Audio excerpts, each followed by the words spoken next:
¿Qué tal, amigos? Reciban ustedes un cordial saludo. Para mí es un verdadero gusto abrir las ventanas de este canal para seguir denunciando toda la tortura, toda la crisis que padece el pueblo venezolano. Y el día de hoy quédense conmigo porque vamos a estar denunciando y hablando sobre un tema importante que explica la crisis y la corrupción que padece el pueblo venezolano. Estaremos hablando del cartel de los soles. ¿Qué es? ¿Cómo funciona? ¿Y en qué medida afecta a todos los venezolanos? Y comenzamos entonces. El cartel de los soles es un término empleado especialmente para designar a un grupo corrupto de la Fuerza Armada Nacional Venezolana y al mismo tiempo un grupo del gobierno bolivariano, cuyo objetivo principal es el tráfico de drogas. Este cartel está conformado principalmente por altos oficiales militares que están vinculados con el crimen organizado internacional, participando en actividades criminales como el narcotráfico, la minería ilegal y el contrabando de combustible. Pero fíjense que no solamente está ligado al contrabando de la droga, sino que además controlan la actividad minera de varios estados, participando de esta manera en la extracción y contrabando del oro, coltán, piedras preciosas y otros minerales. El término cartel de los soles fue utilizado por primera vez en 1993 durante el gobierno de Carlos Andrés Pérez, cuando dos generales de la Guardia Nacional, Ramón Guillén Dávila, jefe antidrogas, y su sucesor, Orlando Hernández Villegas, fueron investigados por tráfico de droga y delitos conexos. Como comandantes de brigada, cada uno llevaba un sol como insignia, lo que de alguna manera le dio el nombre en un principio al cartel del sol. Sin embargo, más tarde se determinó en la investigación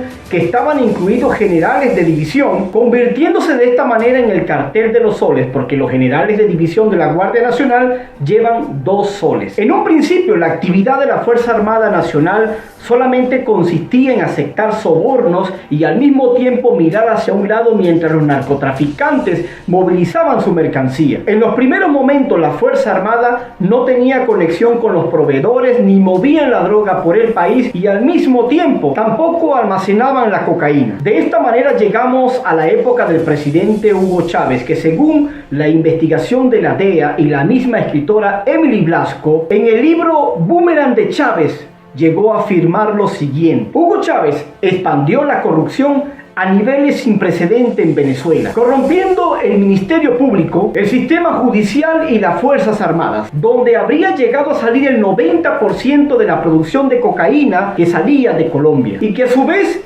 esta droga era trasladada hacia los Estados Unidos y hacia Europa. Ahora presten mucha atención. En el año 2005 el presidente Chávez expulsa a la DEA de Venezuela, dando apertura entonces para que Venezuela se convierta en la ruta más atractiva para el comercio internacional de la droga. Ahora bien, según información aportada por la inteligencia colombiana, un vigilante de drogas que fue arrestado confirmó que personal con altos cargos del presidente Hugo Chávez, Rafael Frías, se encargaban de arreglar el traslado de la droga tanto en barcos que salían concretamente de puertos venezolanos, y además empleaban las bases de la Fuerza Armada Nacional para hacer el tráfico de la droga. Aproximadamente a mediados de la primera década del año 2000, ocurrió un cambio en el narcotráfico en Venezuela. Tanto la Guardia Nacional como otras ramas del ejército comenzaron a hacer un proceso más activo en el tema del narcotráfico. Y esto se dio en 4 procesos concretamente, que consistía en comprar, almacenar, transportar y vender cocaína. En el año 2007, el gobierno de Colombia, a través de las autoridades,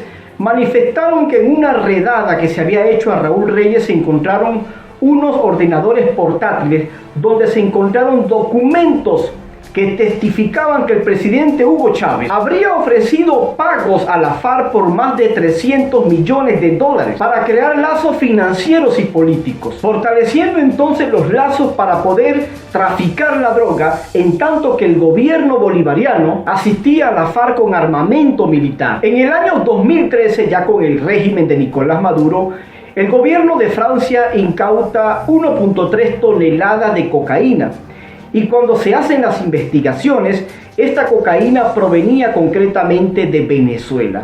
La Guardia Nacional Bolivariana había montado las panelas en el avión y que se consideró tal vez el cargamento más grande que se haya incautado en Francia. A su vez se verificó que detrás de todo este proceso estaba envuelto el cartel de los soles. El 11 de noviembre del año 2015, agentes de la DEA arrestaron a dos parientes, un hijo adoptivo y un sobrino de la primera dama Silvia Flores, mientras intentaban introducir 800 kilogramos de cocaína a Estados Unidos. Y esto de alguna manera confirma que altos niveles de corrupción ya habían llegado al gobierno de Nicolás Maduro. Posteriormente, el Departamento del Tesoro de los Estados Unidos, fundamentándose en expedientes de ciudadanos venezolanos en las cortes penales, sancionaron a una persona significativa en el narcotráfico, Tarek El Aissami, al cual se le congelaron todos sus activos valorados en $500 millones y que por supuesto tenía su propio testaferro, Samar López, y que a pesar de esta investigación, el gobierno de Nicolás Maduro terminó protegiéndole y dándole un premio mayor de la vicepresidencia de la República. Venezuela se conforma entonces en un verdadero narcoestado, y por eso en el mes de marzo de 2007 se presentó ante el Comité de Relaciones Exteriores del Senado de Estados Unidos un testimonio que confirmó las conexiones venezolanas con la industria del narcotráfico mundial. En ese momento, fíjense ustedes, la experta del Consejo de Relaciones Exteriores, Shannon O'Neill, dijo que en términos de seguridad la voluntad de Venezuela de permitir a los narcotraficantes, redes de delincuencia organizada, terroristas potenciales y otros actores nefastos dentro de sus fronteras afecta también a la seguridad nacional de los Estados Unidos. Los informes elaborados muestran que las bandas criminales de Colombia, las desidias de las Fuerzas Armadas Revolucionarias de Colombia, FARC, que no aceptaron los acuerdos de La Habana, y el Ejército de Liberación Nacional, ELN, operan en el país, estamos hablando de Venezuela, al igual que los carteles de Sinaloa y los Zetas de México. Este último desaparecido en 2018, pero con una facción sobreviviente llamada Cartel del Noreste. Sin duda alguna, dijo O'Neill, Venezuela se ha convertido en la ruta preferida de contrabando de drogas en Sudamérica, pues es la vía que usan los narcotraficantes para traer la cocaína a los Estados Unidos a través de América Central y el Caribe Oriental, y a Europa a través de África Occidental. Por otro lado, el informe anual del Departamento de Estado sobre estrategias para el control del narcótico dice que Venezuela se ha convertido en el centro de distribución más importante para el tráfico de drogas en las Américas. Expertos han señalado que se ha establecido que más de 200 toneladas de cocaína pasan por el país sudamericano cada año, lo cual representa el 40% del consumo mundial. Escuchen ustedes, el 40% del consumo mundial. Hemos hablado entonces de los sobrinos de Silvia Flores, Tarek El Aissami. Néstor Reverol también ocupa un papel importante dentro del cartel de los soles.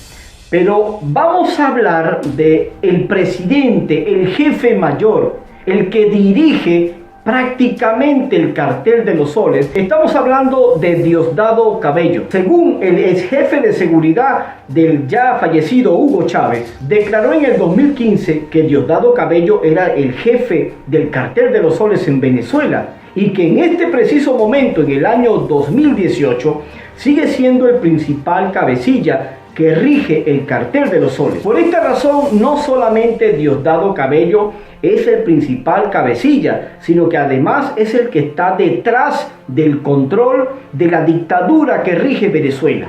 En otras palabras, este es el gran capo que controla a Nicolás Maduro, porque Nicolás Maduro es el títere que maneja Diosdado Cabello a su antojo. Cabello ha participado en el narcotráfico, llevando cargamento desde Venezuela por la República Dominicana hasta Europa. Incluso Cabello utilizó sus contratos del gobierno para obtener información sobre los venezolanos ricos para ayudarlo a identificar a otros narcotraficantes, y luego les robaba los fármacos y eliminaba la competencia de esta manera.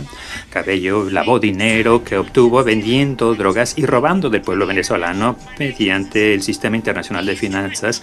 Utilizó empresas maletín en Florida, así como empresas de minería en Venezuela, Venezuela para ocultar su dinero mal habido. Y la red del narcotráfico tiene a Nicolás Maduro como sencillamente una figura que le sirve para poder controlar todo este proceso de narcoestado. Y refuerzo estas palabras con un ex narcotraficante colombiano quien se atrevió a hablar directamente de Diosdado Cabello. Escuchen ustedes. Diosdado Cabello es quien creyó gobernar Venezuela, pero se le salió de las manos, porque obvio que los Castro no le iban a permitir que se adueñara del todo, y mucho menos Rusia. Pero Diosdado Cabello siempre comandó bajo consentimiento de Chávez, Diego Chávez y Adán Chávez, que manejara el narcotráfico tapadamente, y pues ahora ya está al descubierto que es el jefe absoluto del Cartel de los Soles. Actualmente en Venezuela sigue imperando el narcotráfico dirigido por el Cartel de los Soles. Y vean ustedes cómo de alguna manera en el estado Falcón, en la península de Paraguaná, se hallan a través de miradas satelitales los diferentes puntos desde donde salen las avionetas que van a trasladar la droga a diferentes partes del Caribe, y estos son los puntos del Cartel de los Soles, la forma como se maneja a su antojo. El país Venezuela se convirtió en el epicentro del narcotráfico mundial. Ahora se entiende profundamente cuáles son los intereses que están detrás del régimen de Nicolás Maduro, en qué se sustenta para no dejar el poder. Detrás de todo esto hay una estructura compleja organizada en el crimen internacional. El Estado venezolano no es más sino un parapeto donde se instaló una estructura de narcotráfico, y es lo que impera en Venezuela. Es por esto que la mal llamada revolución o el socialismo del siglo XXI no es más sino un invento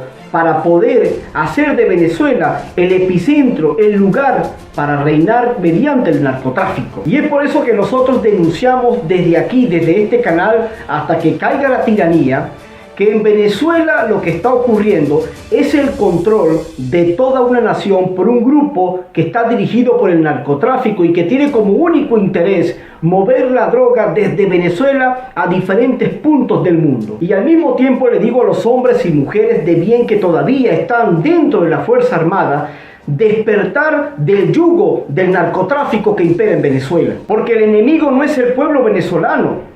El enemigo no son los hombres y mujeres que hoy están padeciendo la crisis que se vive en Venezuela. El enemigo es el narcoestado que ha llevado a Venezuela a su peor crisis de la historia. Historia que nos compromete a todos los venezolanos a despertar, a reaccionar, a defender nuestra casa, a defender el legado que hemos recibido de parte de todos nuestros próceres, de tantos hombres y mujeres que han dado la vida por este país. Tengo profunda esperanza de que todo el pueblo venezolano, de que todos unidos podemos rescatar nuestra nación. Es nuestro compromiso, más allá de una intervención, es nuestro compromiso histórico de hacer lo que tenemos que hacer por Venezuela. Y de esta manera hemos llegado al final de este video, y no antes, por supuesto, invitarles a que se suscriban a este canal, a que dejen su comentario, a que le den a la campanita para que usted sea el primero en recibir todas las notificaciones de estos videos que hemos venido trabajando especialmente para ir concientizando al pueblo venezolano y a la comunidad internacional. Por supuesto, pedirles que los compartan en las diferentes redes sociales. Yo soy Norbey Marín, y una vez más comprometido con todos ustedes, con todo el pueblo venezolano, en seguir denunciando la tragedia y el genocidio de lo que está pasando en Venezuela. Nos vemos hasta la próxima entrega.